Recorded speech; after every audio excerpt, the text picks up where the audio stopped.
지금으로부터 4월 2일, 4월 첫째 주일 종려주일 예배 우리 하나님 앞에 드리겠습니다. 다 같이 묵도하십니다.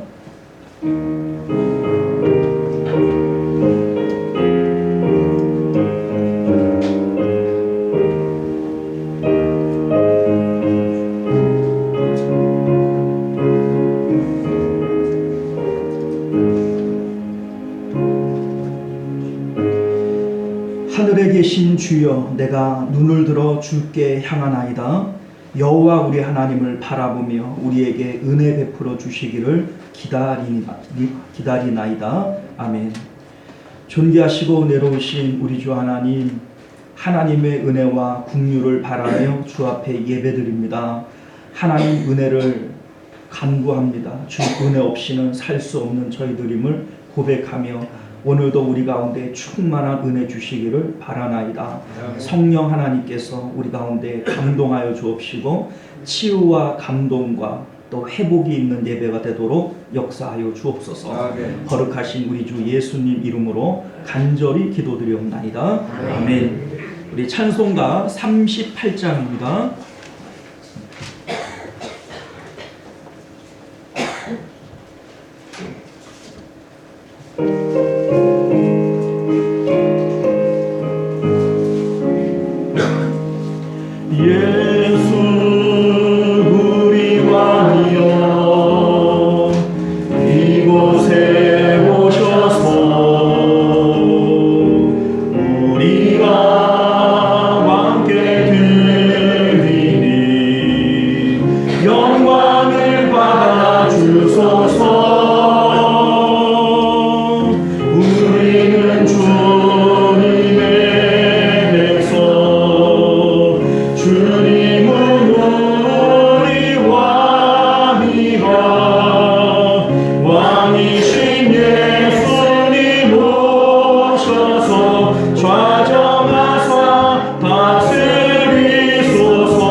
삶을 되돌아보면서 오늘 예배에 참여하기에 또 주의 성찬에 참여하기에 합당치 못한 우리의 언행 심사가 있거든. 우리 주님 앞에 시간 간절히 기도하고 또 정결함을 얻어서 예배의 성공자들 되게 없어서 우리 함께 참여의 기도 드리겠습니다. 우리 아버지 하나님, 우리 안에 모든 죄와 공을 십자가의 보혈로 정결하게 씻으시고 아버지 하나님, 주님 앞에 예배하는 것은 죄 없는 자가 하는 것이 아니라 자신의 죄를 깊이 깨닫고 아버지여 주님이 필요함을, 그래서 우리에게는 구세주가 필요함을 고백하는 자들이 예배에 참여하는 자들인 줄 믿습니다. 우리 하나님, 오늘도 우리 마음 가운데 죄에 대한 아픔이 있게 하시고 아버지여 그래서 주를 더욱 의지하는 믿음이 있게 하여 주옵소서. 우리가 우리 죄를 자백하며 저는 미쁘시고 의로우사 우리 죄를 사하시며 모든 불의에서 우리를 깨끗게 하실 것이요 그러므로 이제 그리스도 예수 안에 있는 자에게는 결코 정죄함이 없느니라. 아멘. 우리 다 같이 사도신경 고백드립니다. 전능하사 천지를 만드신 하나님 아버지를 내가 믿사오며 그 외아들 우리 주 예수 그리스도를 믿사오니 이는 성령으로 잉태하사 동정녀 마리아에게 나시고 본디오 빌라도에게 고난을 받으사 십자가에 못 박혀 죽으시고 장사한 지 사흘 만에 죽은 자 가운데서 다시 살아나시며 하늘에 오르사 전능하신 전능하신 하나님 우편에 앉아 계시다가 저리로서 산 자와 죽은 자를 심판하러 오시리라. 성령을 믿사오며 거룩한 공예와 성도가 서로 교통하는 것과 죄를 사하여 주시는 것과 몸이 다시 사는 것과 영원히 사는 것을 믿사옵나이다. 아멘. 네, 우리 찬송가 151장 함께 찬양하겠습니다.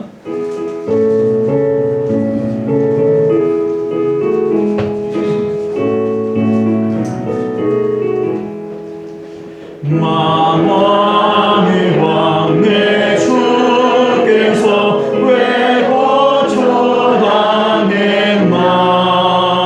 이벌레 같은 날 위해 피보혈을 흘렸네. 십자가 십자가 내가 처음 볼 때에 나의 마음의 큰 고통 사라져. 오늘 믿고서 내 눈 밝았네. 참 내 기쁨 영원하도다. 주 십자가 못 박힘을 속죄함 아닌가. 그 공유함과 그 은혜 말할 수 없도다. 십자가 십자가 내가 처음 볼 때에 나의 맘의 큰 고통 사라져. 오늘 믿고서 내 눈 밝았네. 참 내 기쁨 영원하도다. 누구로도 그 은혜 다 갚을 수 없네. 나 주님께 몸 바쳐서 주의 이름 쓰리. 십자가 십자가 내가 처음 볼 때에 나의 마음의 큰 고통 사라져. 오늘 믿고서 내 눈 밝았네. 참 내 기쁨 영원하도다. 할렐루야. 네, 시간은 우리를 대표해서 정진봉 장로님 기도하시겠습니다.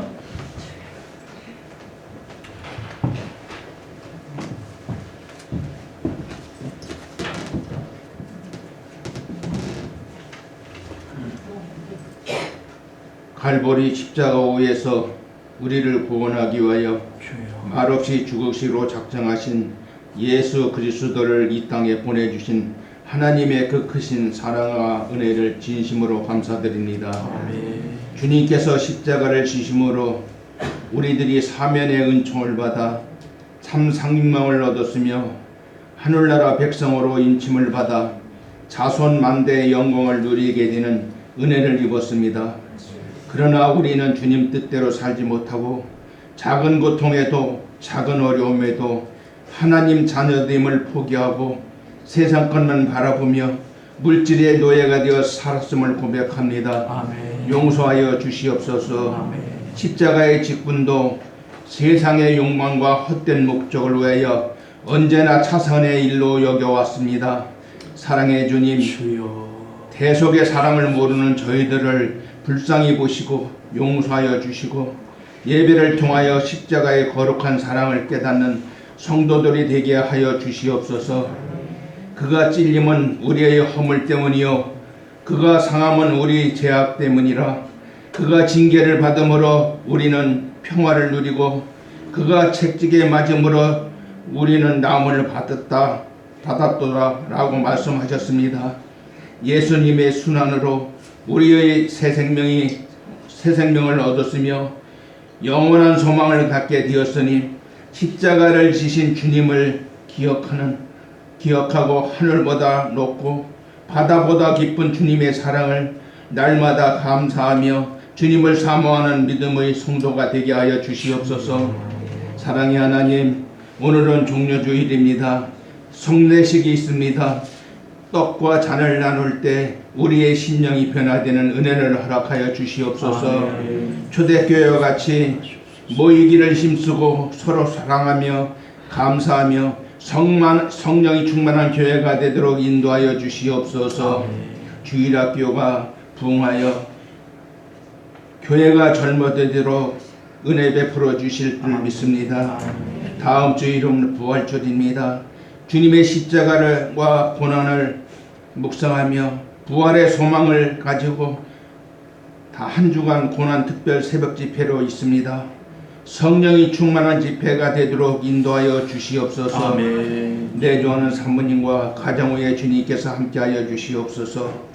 목사님 말씀을 대언하실 때 십자가 위에서 말씀하신 주님의 음성을 선포할 수 있도록 은혜 베풀어 주실 줄 믿사옵고 우리를 죄악에서 구원하신 예수 그리스도의 이름으로 간절히 기도드렸습니다. 아멘.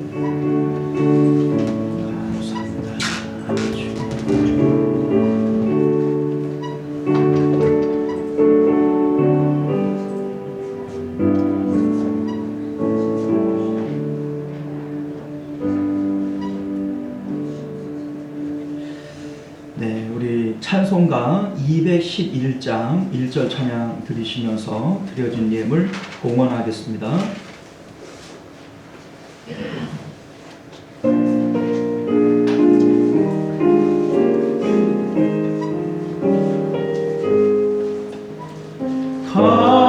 값비싼 향유를 주께 드리 마달라 마리아 복 받아서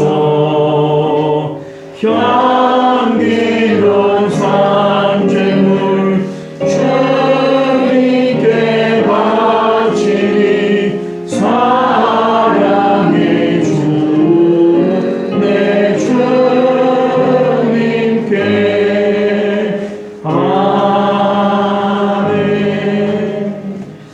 자, 우리 하나님 앞에 11조 예물과 감사 예물, 선교 예물, 또 주일 예배, 주일 헌금, 또 구제 헌금 드리셨고요. 또 전도를 위한 특별 헌금 주님 앞에 드렸습니다. 우리 드려진 예물을 위해서 우리 함께 기도하겠습니다. 존귀하신 우리 주 하나님, 너희가 내 앞에 나올 때 빈손으로 나오지 말고 하나님 주신 은혜를 따라 예물을 가지고 오라. 주님 말씀하신 것은 하나님께서 없어서 우리에게 달라고 말씀하시는 것이 아니라 하나님 우리에게 더 큰 은혜와 복을 주시려고 우리에게 심으라 말씀하시는 것인 줄 믿습니다.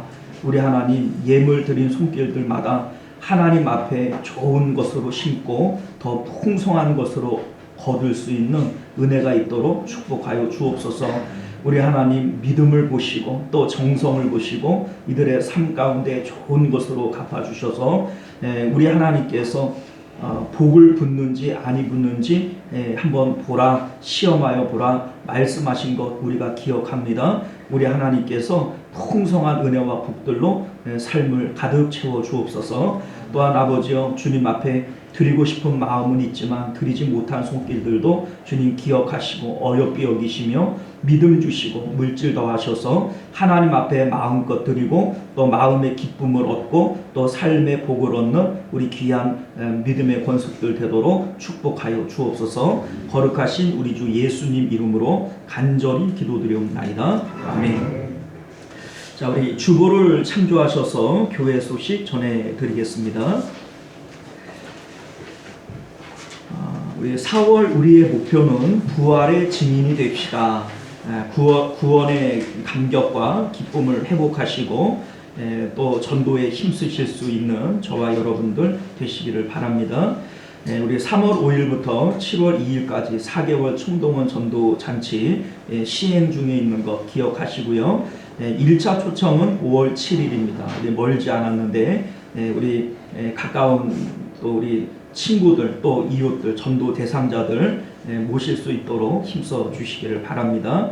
우리 전교인 동참 전도대는요, 전도팀, 기도팀, 물질 후원팀으로 운영이 되어지고요. 대상자 우리 현재 26분이 97명 이렇게 작정을 했습니다. 더 많이 작정하실 수 있기를 바라겠고요. 예배 후에 돌아가실 때 전도용품들을 챙겨가셔서 한 주간 전도하는데 힘쓰시기를 바랍니다. 자, 매일 전도대 우리 화수목금 오전 10시에 모여서 우리 기도하고 전도하고요. 전도 대상자 작정을 우리 기도하고 대화하고 인도하고 또 모시고 와서 굳게 세우는 이러한 사이클링이 이루어질 수 있기를 위해서 함께 동참해 주시기를 바랍니다. 다음 주가 되지요. 4월 9일은 부활주일입니다. 주님의 십자가 고난과 부활의 소망을 한 주간 묵상하시기를 바라겠고요. 내일부터 우리 금요일까지 고난주간 특별 새벽 예배를 드립니다. 우리 먼데 계시는 분들은 어렵겠지만 그래도 가까이 계신 분들은 힘써 한 주간 고난주간 특별 기도에 동참해 주시면 감사하겠습니다. 106회 남중도의 정규회를 우리 4월 10일 오후 1시 30분에 신성교회 전남 멀리죠 에서 있습니다. 우리 위에서 기도해 주시기를 바라겠고요. 그리고 오늘 오후 예배 후에 오전 예배 후에 당회로 잠깐 모이겠습니다. 장소는 재정실입니다. 예배 후에 우리 3월 수입 지출 재정 보고가 있겠고요. 우리 다음 주는 일산 여전도회 그 원래회로 모입니다. 대표기도 공지, 또 식당 봉사 부서, 또 합심기도 제목, 그리고 성경 읽기와 성경 쓰기 우리 주보를 참조하셔서 잘 동참해 주시면 감사하겠습니다. 자, 우리 하나님 말씀 우리 함께 보도록 합니다.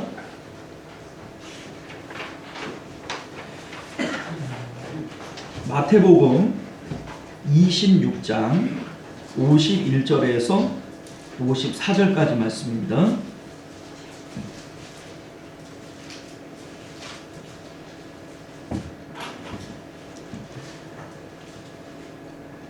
자, 우리 찾으신 줄 믿고 우리 교독하여 읽도록 하겠습니다.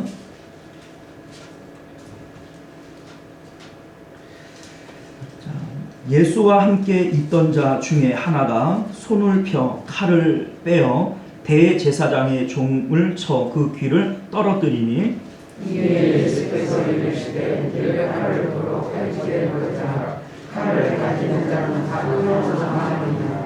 너는 내가 내 아버지께 구하여 지금 12군단 더 되는 천사를 보내시게 할 수 없는 줄로 아느냐? 내가 말을 그렇게 하면 믿음이 있으리라. 성경이 어떻게 이루어지겠느냐 하시더라. 아멘. 우리 잠시 기도하겠습니다. 은혜와 은총이 많으신 우리 주 하나님, 오늘도 주의 말씀을 통하여 주님의 십자가를 깊이 묵상하고 주의 떡과 잔을 받는 성찬을 그 의미를 마음에 새길 수 있는 저희들 되도록 은혜 베풀어 주옵소서. 거룩하신 우리 주 예수님 이름으로 간절히 기도드리옵나이다. 아멘. 요새 코로나가 또 유행을 하고 감기가 유행을 하는가 봐요. 우리 성도님들 중에서 제가 몇몇 분 감기 때문에 못 옵니다.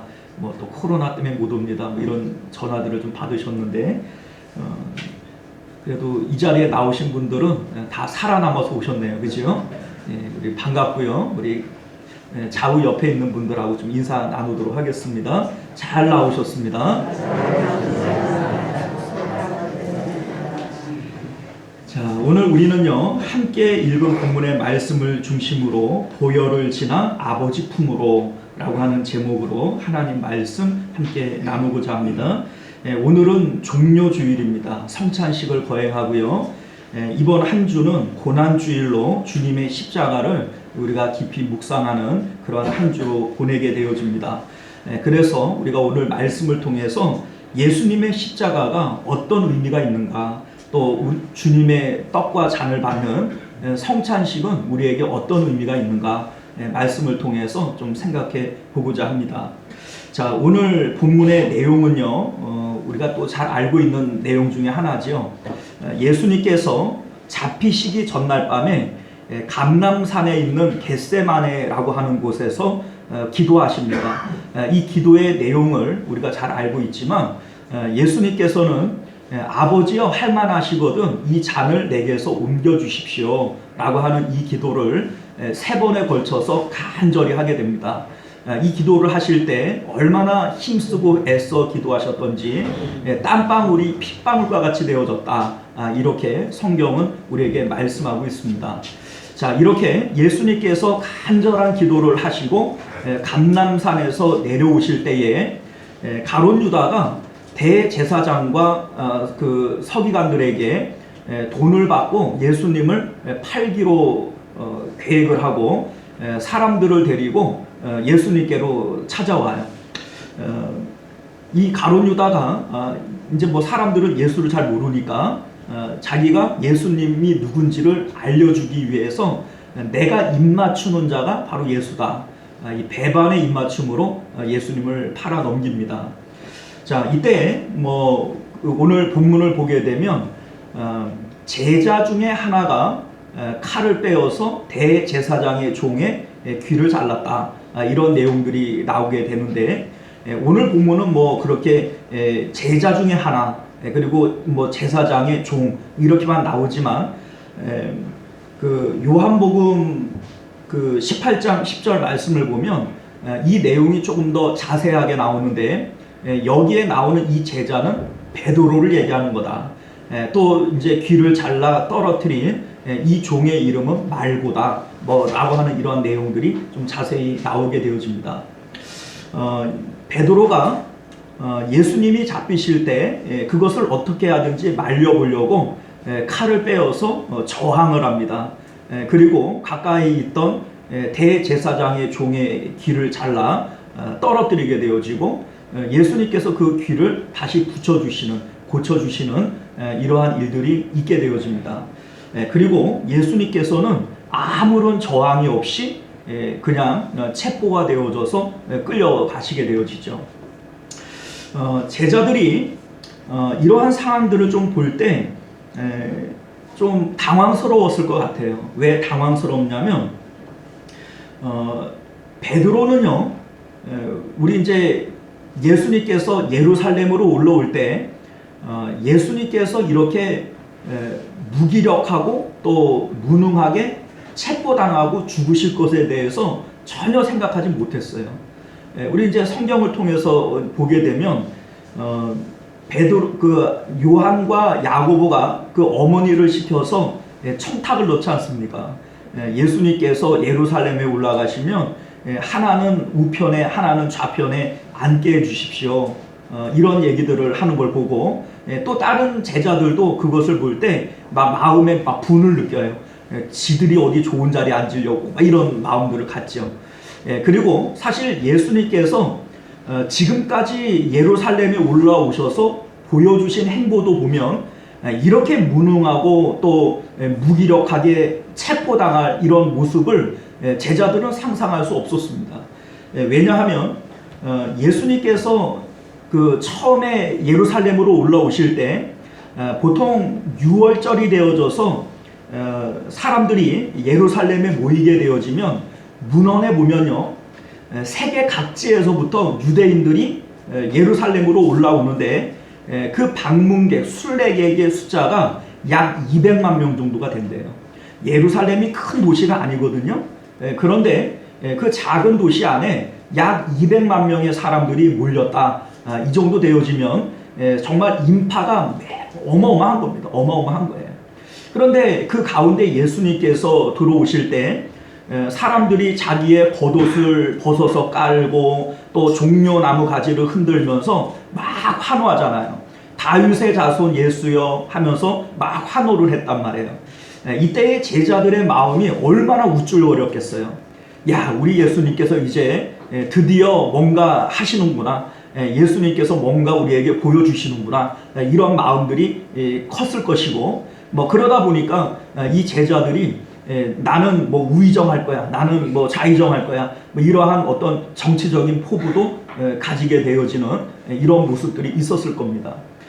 또한 예수님께서 예루살렘 안에 올라오셔서 행하신 일들도 보면 성전을 청결하게 하세요. 성전에서 돈 바꾸는 사람들의 상을 엎으시고 또 채찍을 만들어서 짐승들을 내어 쫓으시고 뭐 이렇게 하시면서 아주 그냥 강하게 하시는 모습들을 우리가 보게 됩니다. 자, 보통 성전은 그 당시에 정치적, 문화적, 사회적 중심지예요. 대제사장과 이 바리새인들이 기득권자예요. 그런데 예수님께서는 그들을 책망하시면서 뭐라고 말씀하시냐면 너희보다 세리와 참녀들이 천국에 먼저 올라갈 것이다. 뭐 이런 얘기를 하면서 그들에게 아주 도전적으로 얘기를 하시는 모습들도 우리가 보게 되어지고요. 그 다음에 바리새인들이라든지 또 율법사들이라든지 또 사두개인이라든지 이들이 찾아와서 예수님과 막 논쟁을 하지 않습니까? 자, 이때에도 예수님께서는 단 한 번도 굽히거나 지지 않아요. 이들을 말씀으로 다 이렇게 굴복시키시고 또한 이들을 책망하시고 이런 모습들을 계속해서 보여주셨어요. 그러니까 지금 이 제자들이 예수님께서 아무런 대항도 안 하고 잡히시는 모습을 볼 때 제자들의 입장에서는 당황스러운 거예요. 지금까지 예수님께서 이런 모습을 보여준 적이 없기 때문인 거죠. 베드로는 예수님에게 이런 다짐을 했어요. 모든 사람이 예수님을 버린다 할지라도 나는 예수님 안 버리겠습니다. 내가 주님과 함께 죽는 자리에까지 나아갈 각오를 했습니다. 자, 그렇기 때문에 베드로는 자기의 각오했던 바와 같이 그 약속을 지키기 위해서 칼을 빼어들었던 걸 거예요. 많은 무리들이 칼과 뭉치를 가지고 예수님을 잡으러 왔기 때문에 제자들 몇몇의 힘으로는 이들을 이길 수 없어요. 그럼에도 불구하고 베드로와 이 제자들은 처음에는 저항하고 죽는 자리에까지라도 자기들이 맞서겠다 이러한 마음을 가졌을 겁니다. 그런데 예수님의 반응은 싸우지 않겠다는 거예요. 너희들 칼 집어넣어라. 칼 가지고 흥하는 사람은 칼 가지고 망한다. 이런 말씀을 하실 때 너무 의외였던 거죠. 그러니까 이 제자들이 당황하게 되어지고 무서워서 달아나 버리게 되어지는 겁니다. 우리나라 속담에 지렁이도 밟으면 꿈틀거린대요.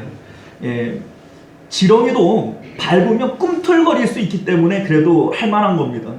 밟아도 꿈틀도 못하게 되어지면 절망이죠.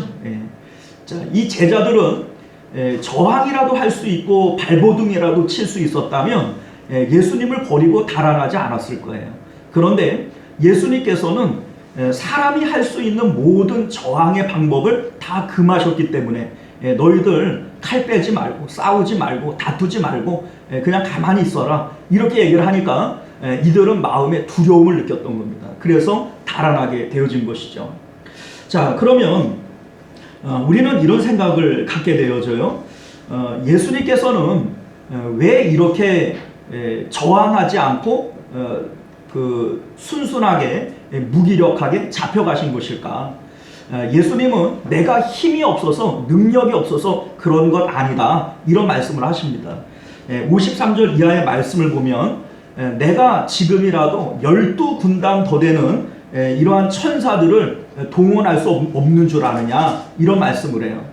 자, 이 당시에 이 군단이라고 하는 것이 어떤 의미가 있냐면 로마의 군단을 우리가 기준으로 봤을 때 한 군단은 보병 6,000명과 마병 726기로 이루어졌다고 그래요.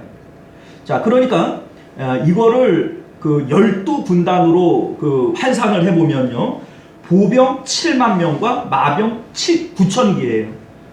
그러니까 이게 어마어마한 숫자입니다. 어마어마한 숫자예요.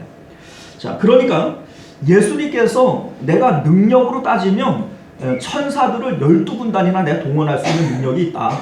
내가 능력이 없어서 잡혀가는 게 아니다. 이걸 말씀하십니다. 또한 성경이 예수님께서 내가 우연히 재수가 없어서 잡혀가는 거 아니다, 이런 말씀도 하세요. 무슨 얘기냐면 내가 너희들과 항상 함께 있었지만 그때 너희들이 왜 나를 잡지 않았냐, 굳이 여기까지 와서 나를 잡는 이유가 뭐냐, 이제 이 얘기를 하시는 거죠. 그때에는 하나님께서 나를 너희들에게 넘기지 않은 것이고 지금은 하나님의 뜻이기 때문에 내가 잡혀가는 것이지 내가 재수가 없어서 잡혀가는 거 아니다, 이런 내용의 말씀을 하고 계신 겁니다. 자, 그러면 예수님께서는 왜 이렇게 순순하게 잡혀가시고 체포가 돼서 끌려가시는 걸까? 그 이유가 뭘까? 우리가 생각해 보면요, 예수님께서는 지금 죄와 저주와 싸우시고 그 내용을 통해서 아버지께로 가시기 위한 길을 내시기 위한 거예요. 자, 다시요, 예수님께서 이렇게 잡혀가시는 이유는 죄와 저주와 싸우시고 또한 그 십자가를 통해서 아버지께로 가는 길을 만드시기 위한 거예요. 자, 죄와 저주와 싸우신다. 우리 사람들은요, 저주를 싫어합니다. 저주 좋아하는 사람이 있겠어요? 사실 누군가 다른 사람에게 저주를 하면 사람들이 좋아해요, 싫어해요? 사실 내가 누군가를 저주한다고 그 저주가 그 사람에게 임하는 게 아니거든요. 그렇잖아요. 내가 그 사람에게 거꾸로 내가 누군가에게 복을 베풀어 준다고, 복을 빌어 준다고 그 복이 그 사람에게 임합니까? 그 사람이 복을 받을만 하면 받는 거지만 그 사람이 복을 받을 형편이 못 되면 빈 사람에게로 돌아오겠다. 성경이 그렇게 얘기를 하잖아요. 너희가 어디 집을 가든지 그 집을 위하여 평안을 빌라. 그 사람이 받을만 하면 받겠지만 받지 못한다면 그 사람에게로 돌아오리라. 예수님 그런 말씀하시잖아요. 자, 우리 거꾸로 저주라고 하는 것도 역시 마찬가지 아닙니까? 내가 누군가를 저주한다고 그 사람이 저주 받습니까? 받을 만하면 받는 거지만 받지 않는다면 오히려 저주를 한 사람에게로 돌아오는 거 아니겠어요? 자, 그런데 그럼에도 불구하고 누군가 나를 저주하면 좋아요, 싫어요? 사람들 막 입에 거품 물고 막 난리를 칠 거예요. 자, 그만큼 사람들은 저주를 싫어해요. 그런데 여러분들 이거를 알아야 돼요. 모든 사람들은 이미 죄와 저주 아래 놓여 있는 상태라는 것을 우리는 알아야 됩니다.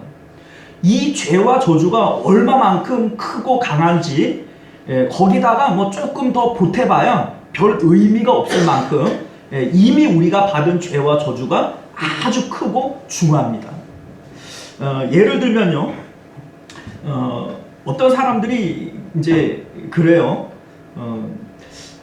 부자들이 더 잘 먹을까요? 가난한 사람이 더 잘 먹을까요? 예? 누가 그러는데 가난한 사람들이 훨씬 더 잘 먹는다. 왜 그러냐니까 부자들은 먹는데 별로 관심이 없는데 가난한 사람들은 먹는 거밖에는 관심이 없대요. 가만히 보니까 내가 그런 것 같은데.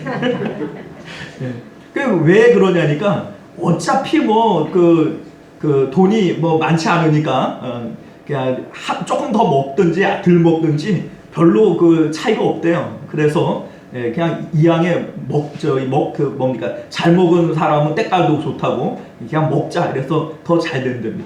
음식점을 차릴 때 부자 동네에 있는 음식점보다 가난한 동네에 있는 그 푸드 음식점들이 훨씬 더 장사가 잘 된다고 그래요. 저도 뭐 들은 얘기지만 갑자기 제가 그 생각이 나네요. 그러니까 제가 왜 이런 말씀을 드리냐면 어차피 없는 거 뭐 주머니에 10,000원 있으나 없으나 뭐 가난한 거 똑같으니까 주머니에 있으면 가서 사 먹는다는 거죠. 자, 우리가 죄와 저주 아래 이미 있는데 이 죄에 뭘 하나 저주를 더한다고 또 혹은 죄를 뺀다고 큰 차이가 없어요. 그러니까 뭐 저주를 더 받든지 안 받든지 이건 큰 의미가 없는 거예요. 자, 이미 이렇게 큰 저주 아래 있는 우리는 이 저주를 이런 생각을 갖게 됩니다. 우리가 받은 저주는 경제적 저주요, 환경의 저주요, 고통의 문제요, 생로병사의 문제다, 이런 생각들을 가져요. 자, 이를테면 아담과 하와가 하나님으로부터 저주를 받잖아요. 이 저주를 받을 때 너희는 이제 땀을 흘려야만 땅이 너희에게 소득을 줄 것이다. 경제적 문제죠. 땀을 흘려야만 이제 먹게 될 것이다. 이 경제적 문제고, 또 땅이 이제부터는 저주를 받아 가시와 엉겅퀴를 낼 것이다. 이거 환경에 대한 문제죠. 또 여자에게는 해산하는 고통을 더할 것이다. 이거 고통에 대한 문제죠. 그리고 결국 사람은 흙에서 왔으니 흙으로 돌아갈 것이다. 생로병사에 대한 문제예요. 우리는 우리 삶의 저주의 내용들이 경제적 문제고 환경의 문제고 고통의 문제고 생로병사의 문제라고 생각을 하는 거죠. 내가 돈이 없어서 힘들고 또 뭡니까 내 환경이 나빠서 힘들고 또 내 삶에 고통이 있어서 힘들고 내가 늙고 병들고 아프니 이게 고통이고 힘들고 이것을 저주라고 생각을 한다는 겁니다. 그런데 성경이 우리에게 말하고 있는 보다 근본적인 저주가 있어요. 이 근본적인 저주가 뭐냐면 하나님으로부터 분리되어지는 저주입니다. 하나님과 연합하지 못하고 하나님으로부터 분리되어지는 이 저주가 가장 큰 죄의 저주예요. 경제적인 문제, 또 환경의 문제, 고통의 문제, 생로병사의 문제는 2차적인 문제예요. 자, 여러분들 보세요. 아담과 하와가 죄로 인해서 하나님과 분리되어지고 에덴에서 쫓겨남으로써 경제적인 문제, 환경에 대한 문제, 고통에 대한 문제, 생로병사에 대한 문제가 생겨난 것이지, 이러한 문제가 있기 때문에 에덴에서 쫓겨난 게 아니에요. 자, 이해가십니까? 자, 그러니까 근본적인 죄와 저주의 문제는 하나님과 연합하지 못하고 분리되어지는 것이 죄의 저주의 결정적인 핵심의 문제지, 나머지는 그로 인한 파생되어진 문제예요. 죄로 인해서 에덴에서 쫓겨났으므로 하나님으로부터 분리되어져서 에덴으로부터 쫓겨났으므로 생겨난 문제들이지, 이러한 문제들이 있기 때문에 내가 저주받은 것이 아니라는 겁니다. 자, 우리가 이 문제를 조금 더 생각을 해보면요, 왜 하나님과 연합하지 못하는 것이 가장 큰 저주일까? 사람의 삶은 본래 하나님과 연합되어질 때 낙원을 살도록 계획되어진 거예요. 우리가 알다시피 하나님께서 에덴을 만드시고 사람을 그 안에 살게 하실 때 조건이 있었나요? 에덴에 살 수 있는 조건이 있었나요? 아니에요. 하나님과 연합되어져 있기에 에덴의 삶은, 낙원의 삶은 그냥 보장되어진 거예요. 자, 그런데 죄를 범함으로 인해서 하나님과 분리되어지면서 이러한 저주의 문제들은 자연스럽게 생겨난 것들이에요. 그런데 사람들은 하나님과의 연합에 대한 문제를 해결하지 않은 채 저주에 대한 문제만 해결하려고 해요. 그래서 내가 경제적인 문제를 해결하고 환경적인 문제를 해결하고 고통에 대한 문제를 해결하면 이전과 같은 에덴의 삶, 낙원의 삶은 회복할 수 있을 거야 라고 착각을 하는 거예요. 그런데 성경은 우리에게 그렇게 말씀하지 않고 하나님과의 관계의 문제를 개선하고 이 관계의 문제를 해결하면 나머지 문제들은 자연스럽게 해결되어질 것이다, 이렇게 우리에게 말씀하는 겁니다. 이게 사실은 에덴의 삶인 것이죠. 먼저 그의 나라와 그의 의를 구하라, 그리하면 이 모든 것들은 너희에게 더하여 주실 것이다. 이것이 성경이 우리에게 말씀하고 있는 축복의 원리인 것을 믿으시길 바랍니다. 자, 그런데 죄의 저주 아래 있다라고 하는 것에 대한 가장 큰 특징이 뭐냐면, 저주 아래 있는 자들은 자신이 저주 아래 있다라는 사실을 절대로 몰라요. 마치 중독당한 사람들이 자기가 중독이라고 하는 것을 모르잖아요. 술 취한 사람들이 꼭 하는 얘기 있잖아요. 난 안 취했어. 저는 자기 절대 안 취했다 그러잖아요. 그죠? 중독당한 사람들은 자기가 중독됐다는 사실을 잘 모릅니다. 근데 죄의 중독이 바로 이와 똑같은 증세가 있어요. 자신이 죄의 저주 아래 있다라고 하는 사실을 전혀 몰라요. 아담이 죄를 범하고 난 다음에 에덴에서 쫓겨났어요.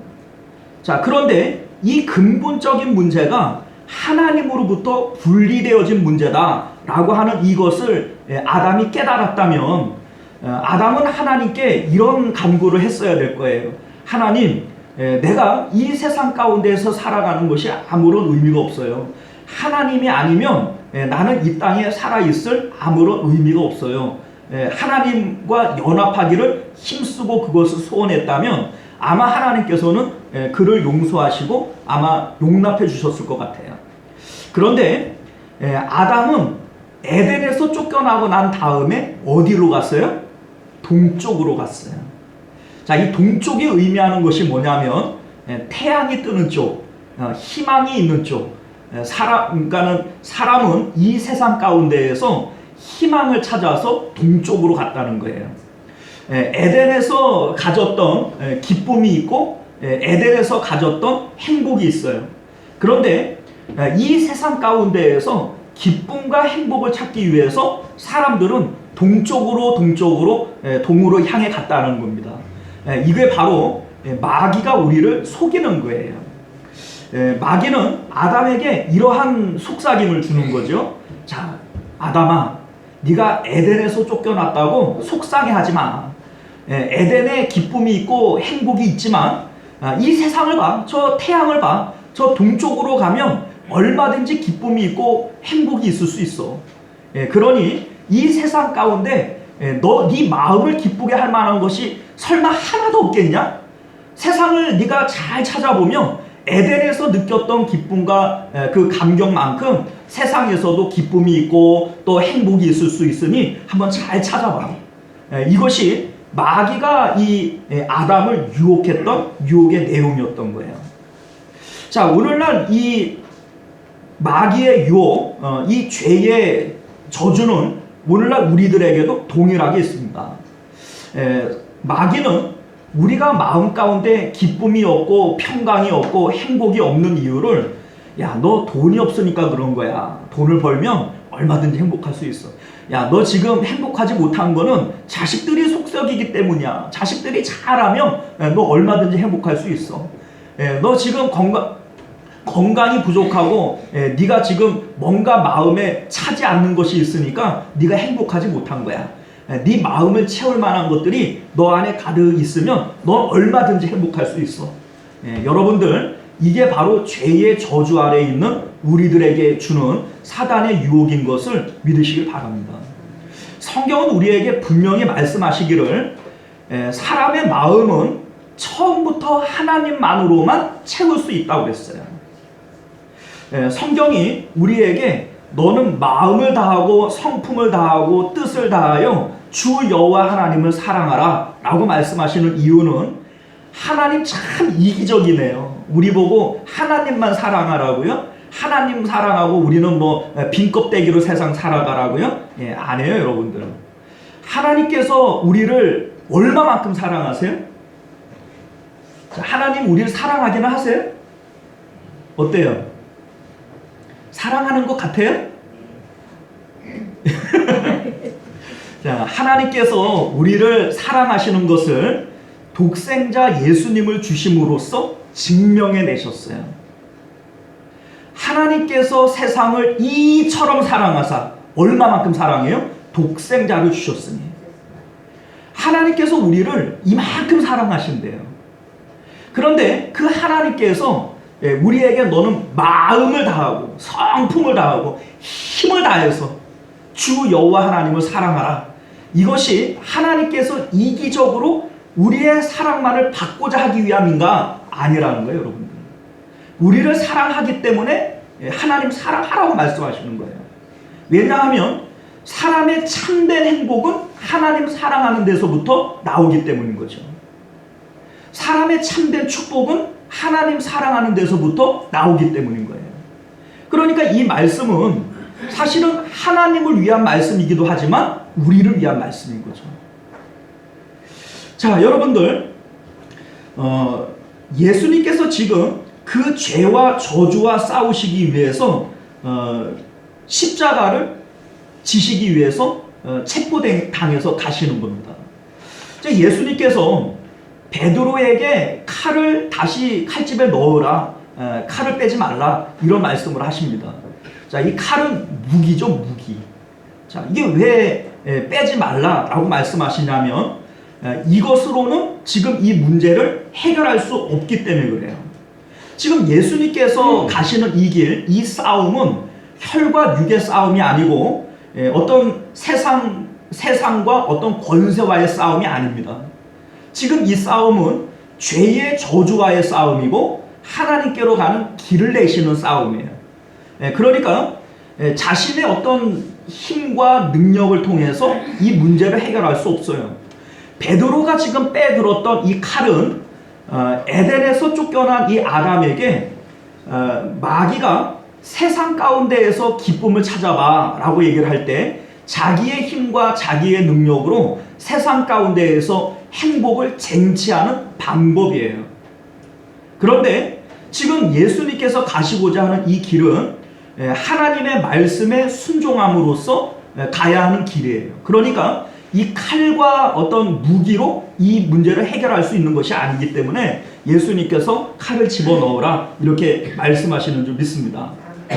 자, 여러분들, 오늘 말씀 바로 앞절을 보게 되면 이제 38절 이하에 예수님께서 겟세마네에서 기도하시는 내용이 나옵니다. 예수님께서 마치 어린아이처럼 막 엉엉 울면서 하나님께 기도해요. 하나님, 할만하시거든 이 잔을 내게서 옮겨주십시오. 할만하시거든 이 잔을 내게서 옮겨주십시오.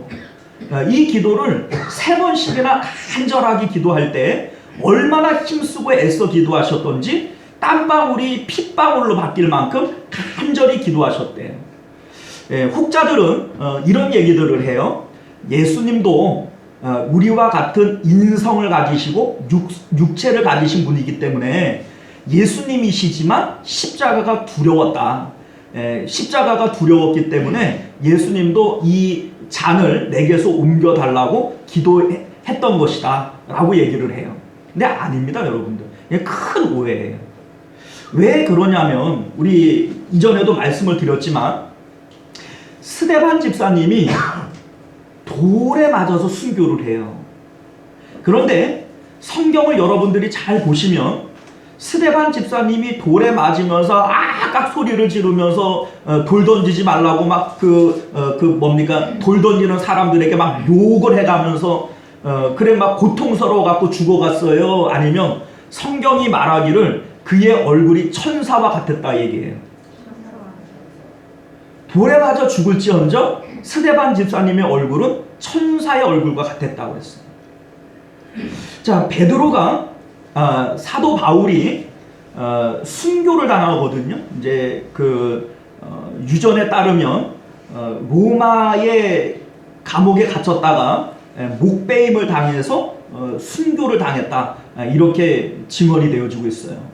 근데 이 사도 바울이 어떻게 하든지 십자가에 그러니까 못 베어 죽지 않기 위해, 순교 당하지 않기 위해서 하나님, 나 이 순교 당하지 않게 좀 해주세요. 나 죽기 싫어요. 막 이렇게 간절하게 기도했던 부분이 있나요?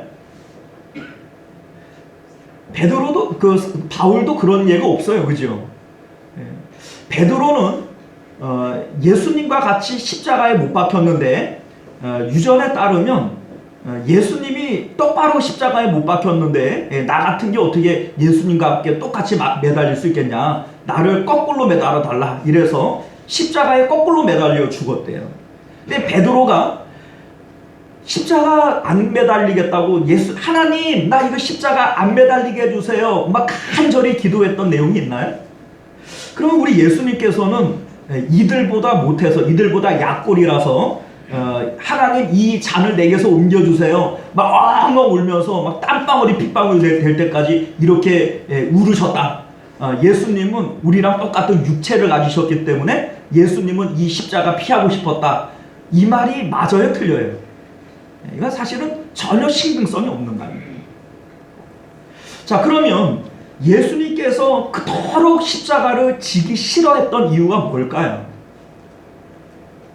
예수님께서 십자가를 그토록 피하고 싶었던 이유가 뭘까요? 그것은요, 십자가는 죄와 저주로 죽는 자리이기 때문에 그래요. 갈라디아서 3장 13절에 사도 바울은 이렇게 말씀합니다. 그리스도께서 우리를 위하여 저주를 받은 바 되사 율법의 저주에서 우리를 속량하셨으니 기록된 바 나무에 달린 자마다 저주 아래 있는 자라 하였습니다. 자, 십자가는요, 죄의 저주로 인해서 죽는 자리예요. 그렇기 때문에 하나님으로부터 버림받는 자리예요. 예수님께서 십자가 위에서 했던 기도의 내용이 뭡니까? 엘리 엘리 라마 사막다니, 이를 해석하면요, 아버지여 아버지여 어찌하여 나를 버리시나이까 라고 하는 거예요. 그러니까 예수님께서는 십자가에 매달리는 이 순간만큼은 하나님으로부터 철저히 버려져서 하나님과 단절된 자리로 가는 거예요. 예수님이 두려워했던 것은 바로 이겁니다.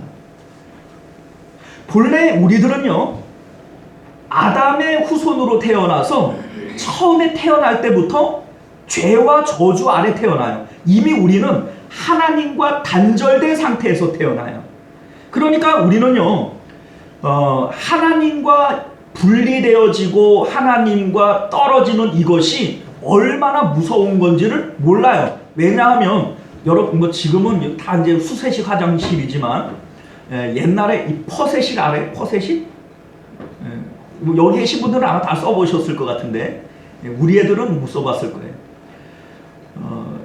퍼세식 화장실을 가면요, 특별히 이제 여름에 가면 냄새가 아주 그냥 어마어마하죠.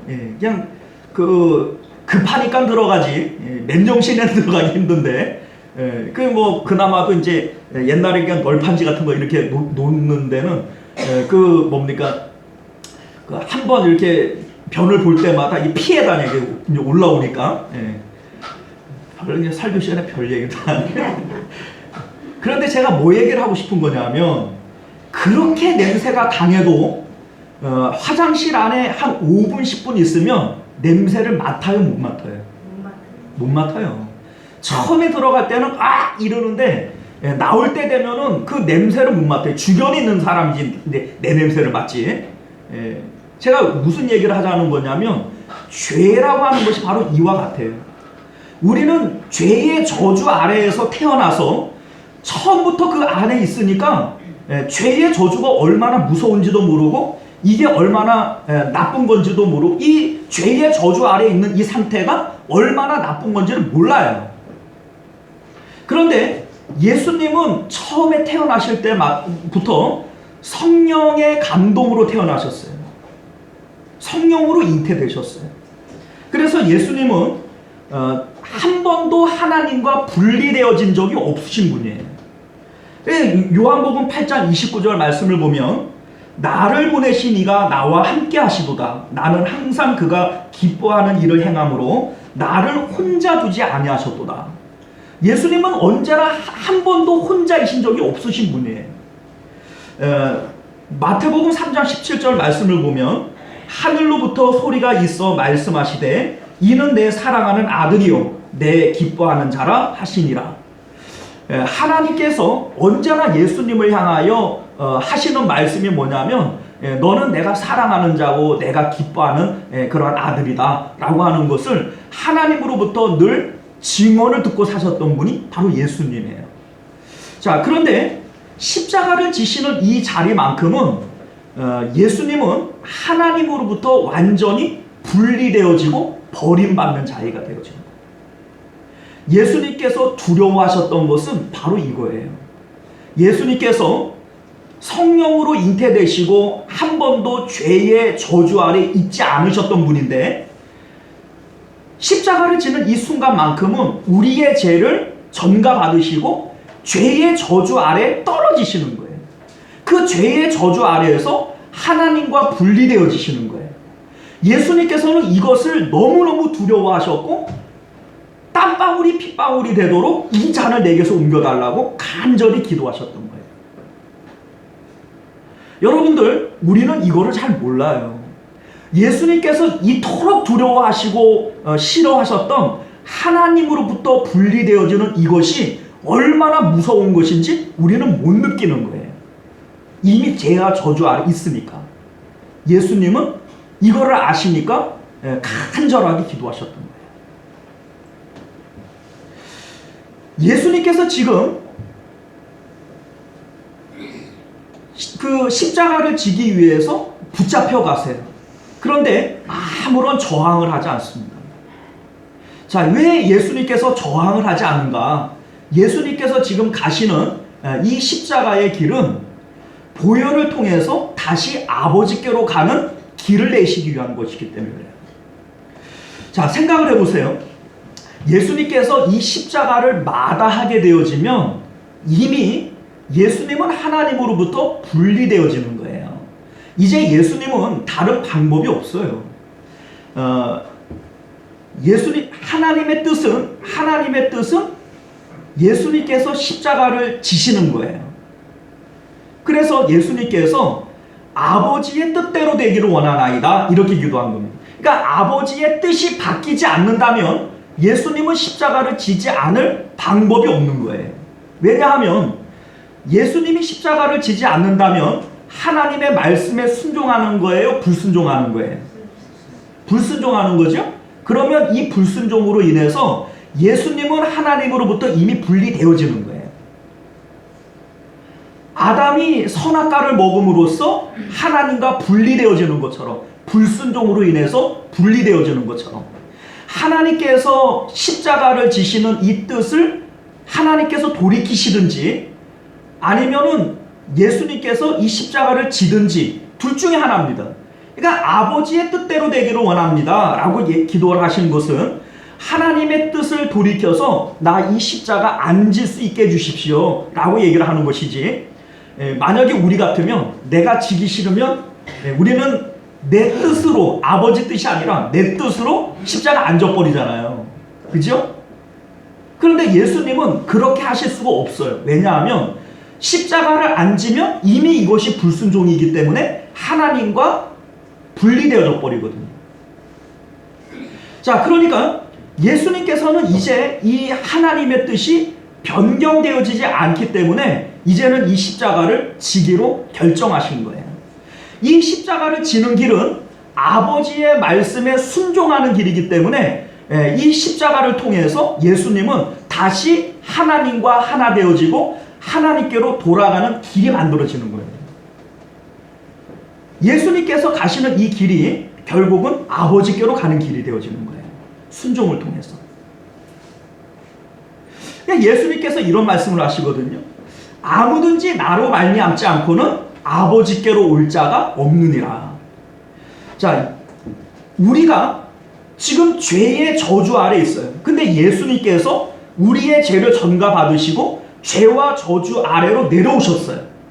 그래 예수님께서 하나님의 말씀에 순종함으로 말미암아 아버지께로 가시면서 아버지께로 가는 길을 만들어 주신 거예요.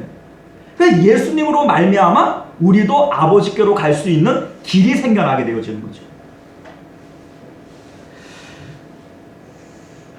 자, 예수님께서 지금 십자가를 지시는 마음이 어떤 마음인지를 조금 생각을 해볼 필요가 있습니다. 지금 예수님께서 십자가를 지시는 것은, 자, 보세요. 십자가는 누가 뭐래도 고통의 자리예요. 손과 발에 못이 박히고 머리에는 가시관을 쓰시고 온 몸에 가시채찍으로 맞아서 살이 찢기고 상해야만 됩니다. 심지어는 창으로 옆구리를 찔려서 물과 피를 뽑아내는 길이에요. 그럼에도 불구하고 예수님은 자기의 뜻대로 그 길을 포기하지 않고 십자가를 지심으로써 하나님의 말씀에 순종하기를 원하세요. 자, 이유가 뭘까요?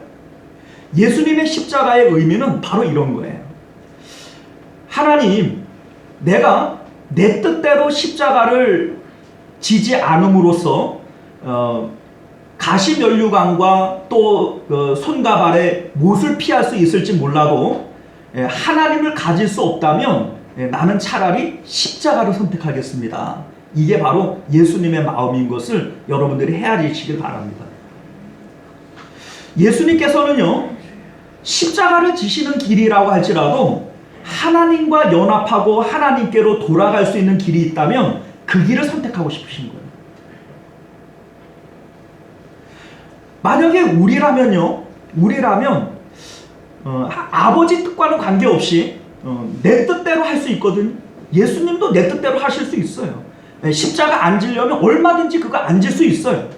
그러나 아버지의 뜻대로 하지 않는 것은 이미 불순종으로 인해서 아버지와 분리되어지는 길이에요. 예수님께서 정말로 두려워하신 것은 아버지와 분리되어지는 겁니다.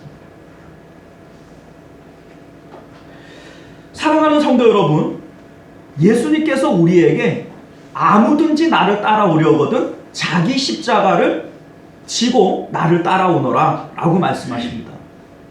여러분들, 이 십자가를 지는 우리의 마음이 어떠해야 되겠습니까? 자, 이 십자가는요, 자발적으로 지는 거예요. 예수님께서 십자가를 지지 않고자 마음 먹었다면 얼마든지 안 질 수 있어요.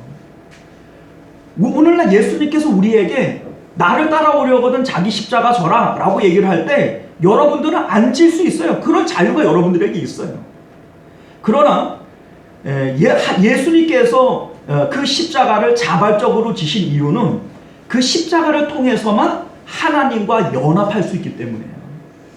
오늘날 우리들도 마찬가지입니다. 왜 자발적으로 십자가를 져야 되죠?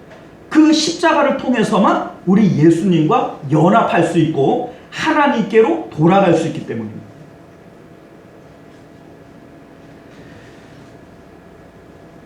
자, 우리가요, 하나님을 가지는 것에 대해서, 하나님과 연합하는 것에 대해서 얼마만큼의 소원을 가지고 있는가 우리가 한번 생각을 해봅시다.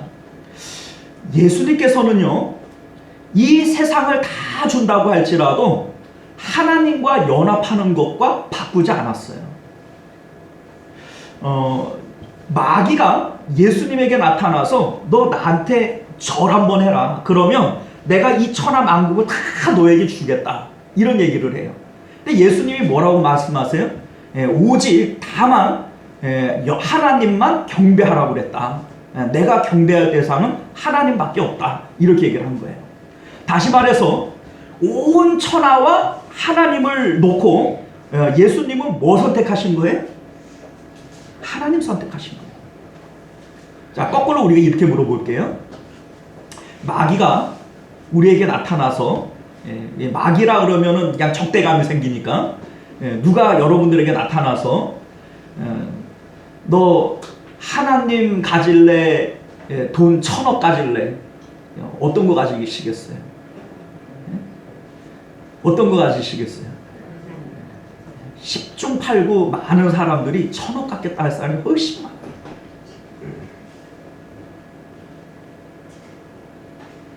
너 하나님 가질래? 1,000억 가질래? 아니, 1,000억까지 갈 것도 없어요. 아마 한 10억만 준다 그래도 여러분들 10억 갖겠다 할 사람들이 많을 거예요. 여러분들, 예수님께서 지금 십자가를 지시는 이유는 온 세상을 준다 해도 하나님만 못하다라고 하는 것을 지금 고백하고 있는 거예요. 오늘 우리가 종료제를 맡고 또 성찬에 참여하는 이것이 주님의 생각, 주님의 가신 길, 이 길을 나도 따라가겠습니다 라고 하는 고백인 것을 믿으시길 바랍니다.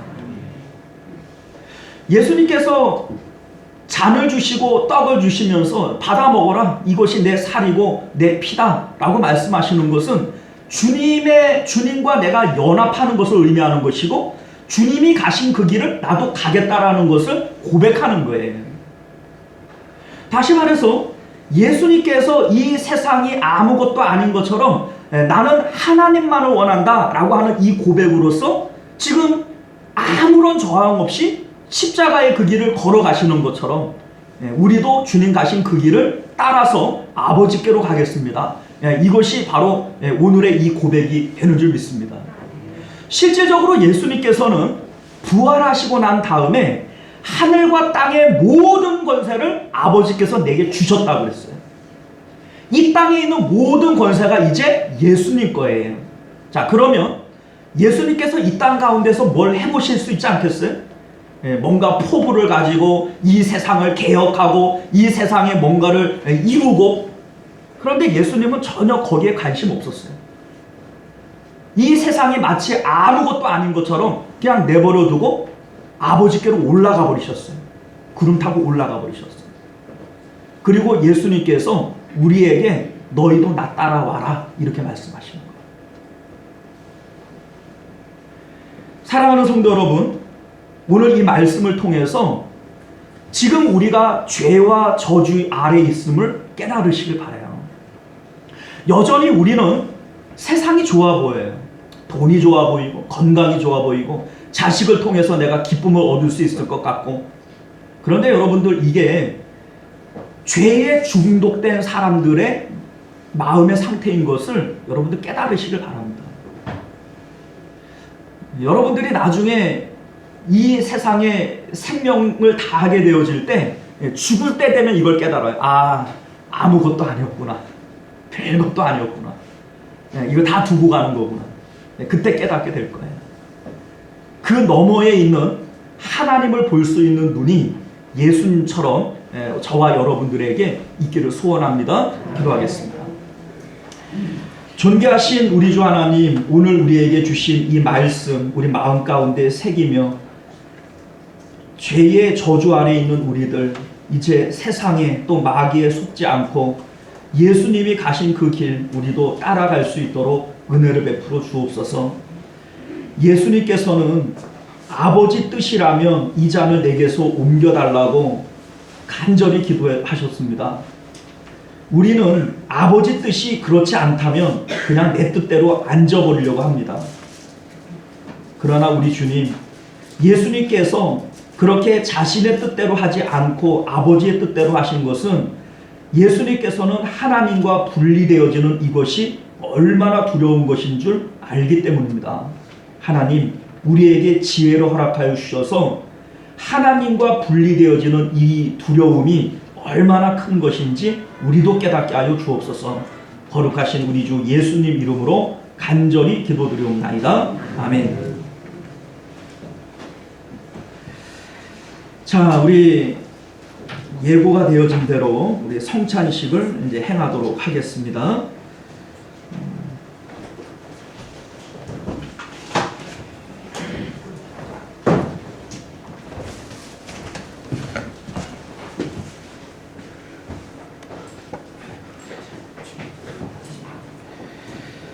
자, 우리 장로님들 두 분씩 준비를 좀 해주시고요.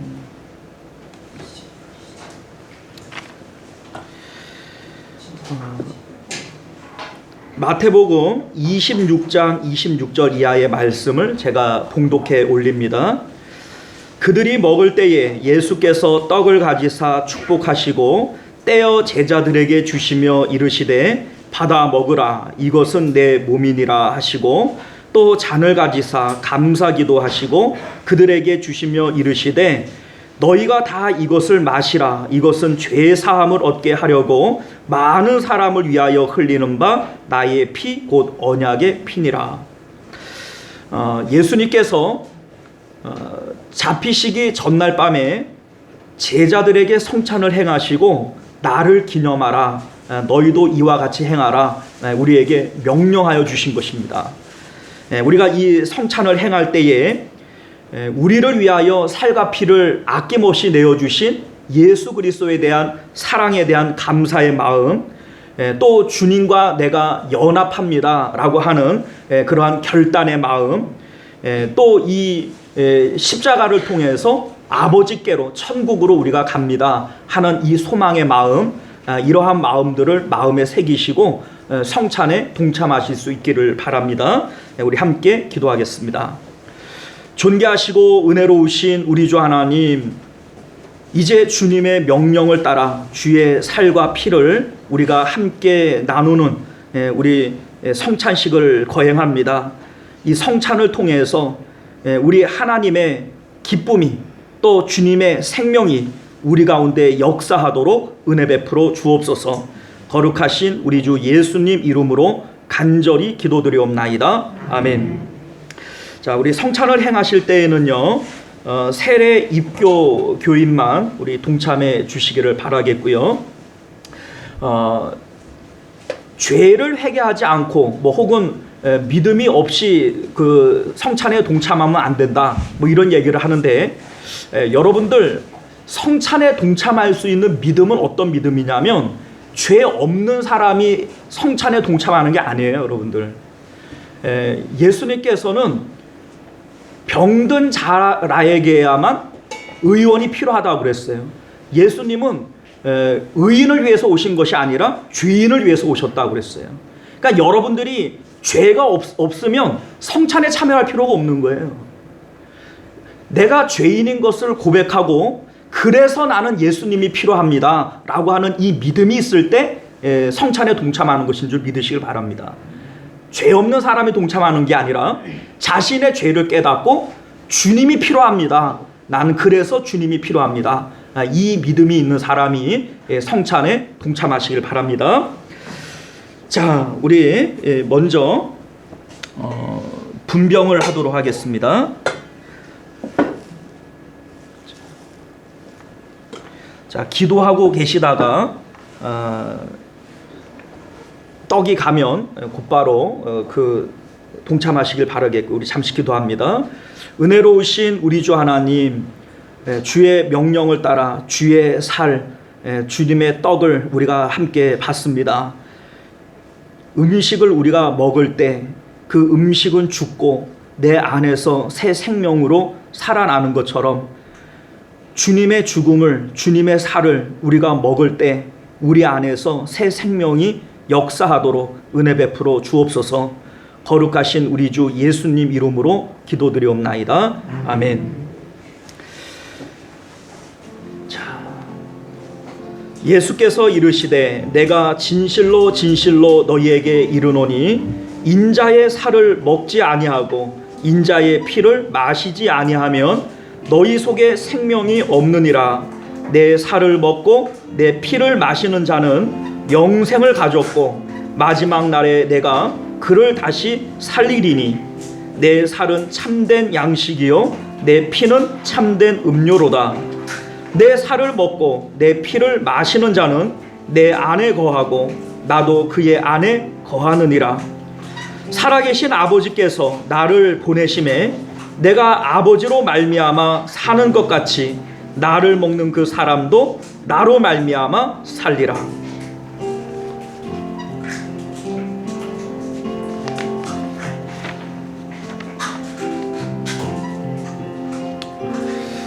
예수 나를 위하여 십자가를 질 때 세상 죄를 지시고 고쳐 당하셨네.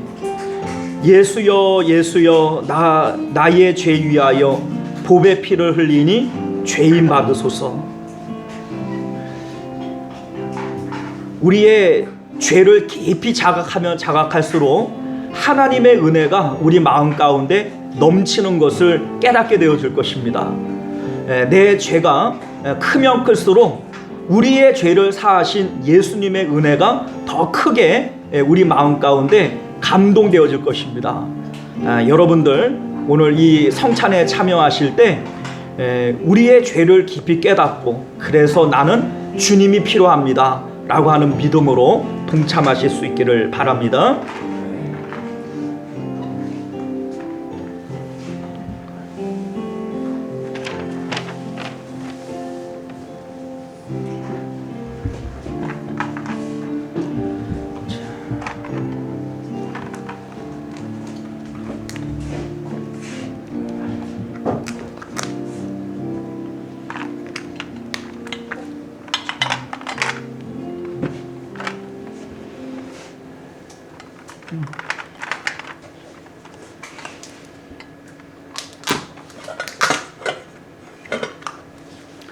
자, 세례와 입교를 하셨는데 떡을 받지 못하신 분이 있으시면 거수해 주시길 바랍니다. 없으시면 이제 분잔을 하도록 하겠습니다. 자, 우리 기도합니다. 은혜로우신 우리 주 하나님, 주님의 살, 주님의 떡 우리가 믿음으로 받았습니다. 이제 주의 피, 주님의 잔을 우리가 받으려 합니다. 주님의 고난에 동참하고 주님의 부활에 동참하고자 하는 믿음을 가지고 우리가 이 잔을 받게 하여 주옵시고, 이 잔을 통하여 온전히 주님과 연합되어지는 기쁨을 누리는 저희들 되게 하여 주시옵소서. 거룩하신 우리 주 예수님 이름으로 간절히 기도드리옵나이다. 아멘. 자, 잔을 받으실 때에는요, 떡을 받으신 분만 받으시길 바래요. 떡은 안 받고 잔만 받으시면 안 됩니다. 자, 보시고요.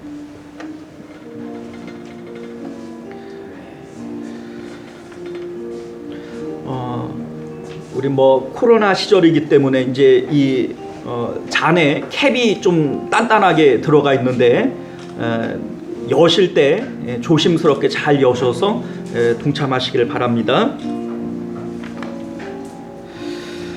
내가 너희에게 전한 것은 주께 받은 것이니 곧 주 예수께서 잡히시던 밤에 떡을 가지사 축사하시고 떼어 이르시되 너희는 이것은 너희를 위하여 흘리는 내 몸이니 이것을 행하여 나를 기념하라 하시고, 식후에 또한 그와 같이 잔을 가지시고 이르시되 이 잔은 내 피로 세운 새 언약이니 이것을 행하여 마실 때마다 나를 기념하라 하셨으니, 너희가 이 떡을 먹으며 이 잔을 마실 때마다 주의 죽으심을 그가 오실 때까지 전하는 것이니라. 그러므로 누구든지 주의 떡이나 잔을 합당하지 않게 먹고 마시는 자는 주의 몸과 피에 대하여 죄를 짓는 것이니라. 사람이 자기를 살피고 그 후에야 이 떡을 먹고 이 잔을 마실지니, 주의 몸을 분별하지 못하고 먹고 마시는 자는 자기의 죄를 먹고 마시는 것이니라. 그는 실로 우리의 질고를 지고 우리의 슬픔을 당하셨거늘 우리는 생각하기를 그는 징벌을 받아 하나님께 맞으며 고난을 당한다 하였노라. 그가 찔림은 우리의 허물 때문이요 그가 상함은 우리의 죄악 때문이라. 그가 징계를 받음으로 우리는 평화를 누리고 그가 채찍에 맞음으로 우리는 나음을 받았도다. 우리는 다 양 같아서 그릇 행하여 각기 제 길로 갔거늘 여호와께서는 우리 모두의 죄악을 그에게 담당시키셨도다. 자, 떡을 받으시고 잔을 받지 못하신 분이 있으시면 거수해 주시기를 바랍니다.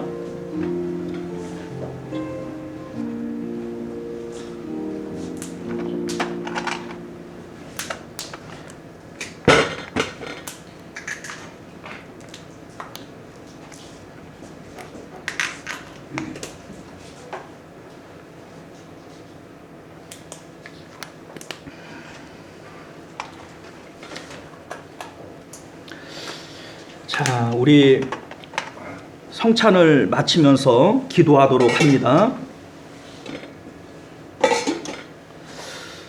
은혜로우신 우리 주 하나님, 주님의 살과 피, 이것을 먹고 마실 때마다 주님의 죽으심을 기념하는 것이라 말씀하셨습니다. 십자가의 참된 의미는 이 땅의 그 어떤 것들보다 하나님과 분리되어지고 죄의 저주 아래 떨어지는 것이 가장 두렵고 고통스러운 것임을 우리가 알아 십자가를 통하여 하나님께로 돌아가고자 하는 것입니다. 우리 하나님, 우리 주님과 연합하여 주님 가신 그 십자가의 길을 우리도 기쁨으로 따라갈 수 있는 믿음이 있게 하여 주옵소서. 거룩하신 우리 주 예수님 이름으로 간절히 기도드리옵나이다. 아멘. 예수님께서 성찬을 하시고 난 다음에 찬송을 하면서 감람산으로 올라가셨다 이렇게 되어져 있는데, 우리 함께 찬양하도록 하겠습니다. 예수 나를 오라 하네.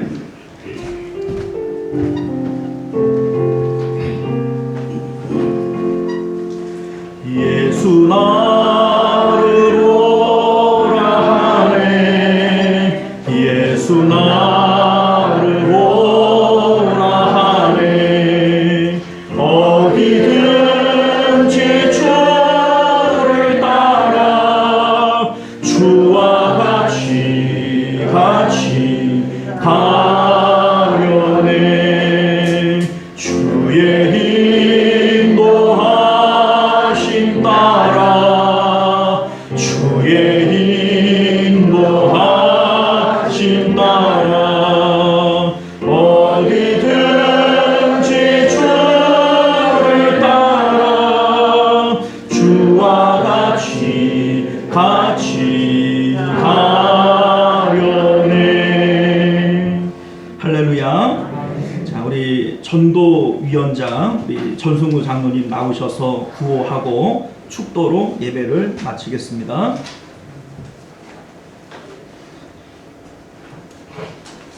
일어나시기 바랍니다.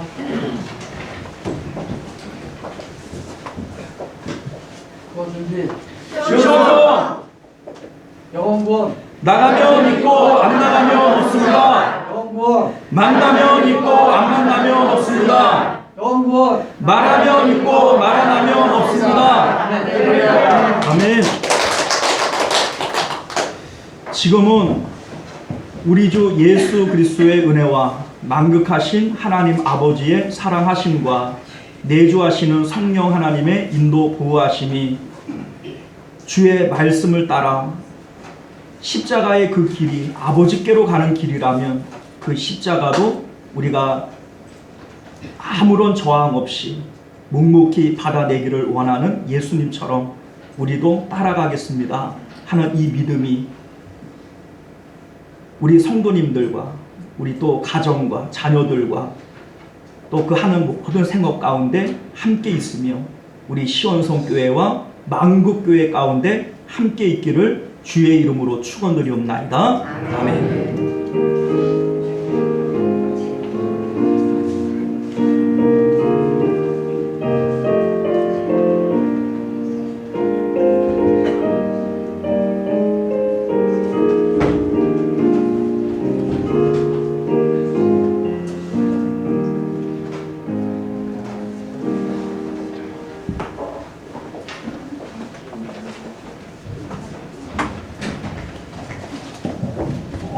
지금부터 시험선교회 2023년 3월 수입 지출 내역을 성도 여러분께 보고 드리겠습니다. 먼저 헌금 내역을 살펴보면 11조가 354만원이며 감사헌금이 79만원, 선교헌금은 19만 5천원이 되겠으며 이어서 구제헌금은 8만원이고 목적 헌금은 28만원인데 전도 동참과 성전 이전의 특별헌금이 되겠습니다. 주일헌금은 90만 9천원이며 기타 수입 33만원은 성경 필사 노트와 전도용품 판매 대금이 되겠습니다. 이상 헌금액 총 합계는 612만 4천원이 되겠습니다. 다음은 지출 내역입니다. 예배를 위한 경비 258만 9천원은 교육자와 반주자 사례비 250만원과 꼭 구입 등 성전 장식으로 8만 9천원을 지출하였고요. 전도와 봉사를 위한 경비 92만 2천원은 국내 선교 지원에 20만원, 또 전도지 및 전도용품 기티쇼 구입에 62만 2천원, 그리고 이번 성도 방문한 신방비로 10만원을 지출하였습니다. 교육을 위한 경비 4만 2천원은 주일학교 간식비로 지출하였고요. 자산관리 유지비 217만 2,360원은 성전 임대료와 관리비로 191만 1천원, 정기료가 1월달과 2월달 한꺼번에 나와서 23만 360원, 그리고 인터넷과 전화 등 통신비로 3만 2천원을 지출하였습니다. 행정비 25만 1230원은 컵 라면과 단무지 구입으로 15만 5,700원, 전선 몰딩과 종량제 봉투 구입으로 7만 9천원, 등기 우편료 및 사무용품 구입으로 16,530원을 지출하였습니다. 기타 비용 70만원은 올해 남정교회 연회비로 60만원, 또 시찰의 연회비로 10만원을 지급하였습니다. 이상 6개 항목의 지출금액 총 합계가 667만 6,590원이 되겠습니다. 따라서 현재 보유액은 전월이율액 4,270만 1,375원에서 3월 헌금액 610만 4천원 더한 후에 지출액 667만 6,590원을 뺀 4,224만 4,785원이 내일 금액이 되겠습니다. 이상으로 재정보고를 모두 마치겠고 혹시 궁금한 사항에는 이해가 안 되시면 질문해 주시기 바랍니다. 네, 감사합니다. 이상으로 재정보고를 모두 마치겠습니다. 수고하셨습니다. 집사님.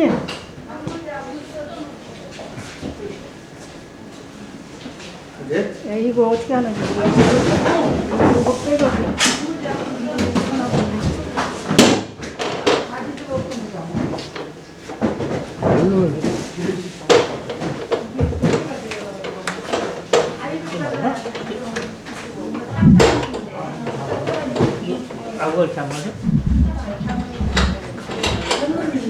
접는 거잖아요.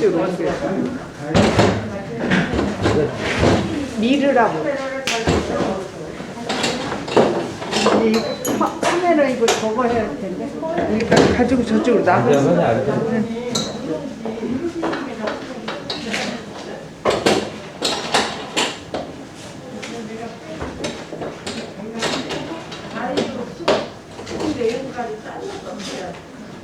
이건 어디다 놓지? 아니. 안 돼.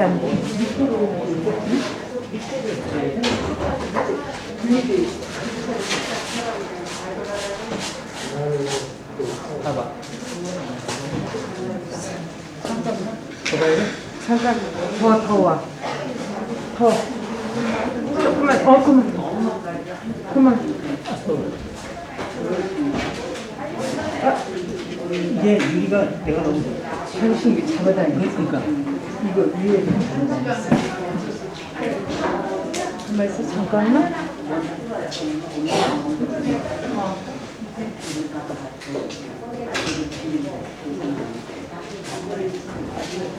뒤로 더 밀어? 가만 있어. 아니 됐어. 뒤로 더 가?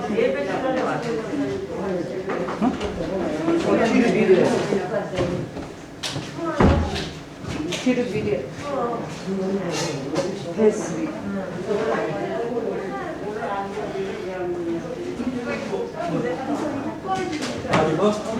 안 껐어요?